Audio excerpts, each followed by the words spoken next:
ಎಲ್ರಿಗೂ ನಮಸ್ಕಾರ. ನಾವು ಇವತ್ತು ಫಂಡಮೆಂಟಲ್ ಥಿಯರಮ್ ಆಫ್ ಅರ್ಥಮೆಟಿಕ್ ಅನ್ನೋವಂಥ ಟಾಪಿಕ್ ಬಗ್ಗೆ ಕಲ್ತ್ಕೊಳ್ಳೋಣ. ನಾವು ಲಾಸ್ಟ್ ವಿಡಿಯೋದಲ್ಲಿ ಪ್ರೈಮ್ ಫ್ಯಾಕ್ಟರೈಸೇಷನ್ ಬಗ್ಗೆ ಕಲ್ತಿದ್ವಿ. ಹೇಗೆ ಒಂದು ಕಾಂಪೋಸಿಟ್ ನಂಬರ್ನ ನಾವು ಪ್ರಾಡಕ್ಟ್ ಆಫ್ ಪ್ರೈಮ್ಸ್ ಆಗಿ ಎಕ್ಸ್ಪ್ರೆಸ್ ಮಾಡ್ಬೋದು ಅನ್ನೋದ್ರ ಬಗ್ಗೆ ತಿಳ್ಕೊಂಡಿದ್ವಿ. ಅದಕ್ಕೂ ಈ ಫಂಡಮೆಂಟಲ್ ಥಿಯರಮ್ ಆಫ್ ಅರ್ಥಮೆಟಿಕ್ಗೂ ಏನು ಸಂಬಂಧನಪ್ಪ ಅನ್ನೋದನ್ನ ತಿಳ್ಕೊಳ್ಳೋಣ. ಈಗ ಫಾರ್ ಎಕ್ಸಾಂಪಲ್ ಒಂದು ನಂಬರು 20 ಅಂತ ಇತ್ತು ಅಂತ ಅಂದ್ಕೊಳ್ಳೋಣ. ಇದರದ್ದು ಪ್ರೈಮ್ ಫ್ಯಾಕ್ಟರೈಸೇಷನ್ ಏನಾಗುತ್ತೆ? ಈ ಕಡೆ ಮಾಡೋಣ. 2 10s are 20, 2 5s are 10, 5 1s are 5. So ಇದನ್ನು ನಾವು ಹೆಂಗೆ ಬರಿಬೋದಪ್ಪ? 2 ಸ್ಕ್ವೇರ್ ಇಂಟು 5 ಅಂತ ಬರಿಬೋದು. ಯಾವುದೇ ಒಂದು ಕಾಂಪೋಸಿಟ್ ನಂಬರ್ನ ನಾವು ಪ್ರಾಡಕ್ಟ್ ಆಫ್ ಪ್ರೈಮ್ಸ್ ಆಗಿ ಎಕ್ಸ್ಪ್ರೆಸ್ ಮಾಡ್ಬೋದು. ಆ ಪ್ರೈಮ್ ಫ್ಯಾಕ್ಟರೈಸೇಷನ್ ಯುನೀಕ್ ಆಗಿರುತ್ತೆ, ಬಟ್ ಅದರ ಆರ್ಡರು ಡಿಫ್ರೆಂಟ್ ಆಗಿ ಕೂಡ ಇರ್ಬೋದು.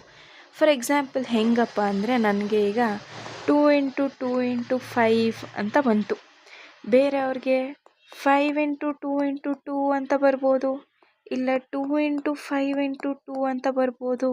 ಇದು ಎಲ್ಲನೂ ಕೂಡ 20 ಪ್ರಾಡಕ್ಟ್ ಆಫ್ ಪ್ರೈಮೇನೆ, ಅಂದರೆ 20 ಪ್ರೈಮ್ ಫ್ಯಾಕ್ಟರೈಸೇಷನ್ನೇನೆ. ಆದರೆ ಇದ್ರದ್ದು ಆರ್ಡರ್ ಮಾತ್ರ ಚೇಂಜ್ ಆಗಿದೆ. ಬಟ್ ಎಷ್ಟೇ ಆದ್ರೂ 2 2 ಸತಿ ಬರಬೇಕು ಮತ್ತು 5 1 ಸತಿ ಬರಬೇಕು 20 ಪ್ರೈಮ್ ಫ್ಯಾಕ್ಟರೈಸೇಷನ್ನ ಮಾಡಬೇಕಾದ್ರೆ.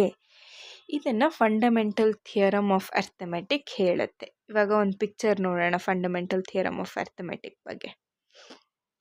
Every composite number can be expressed as product of prime numbers and this factorisation is unique except for the order.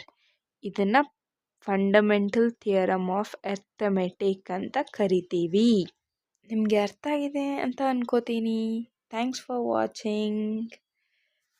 Please don't forget to like, share and subscribe.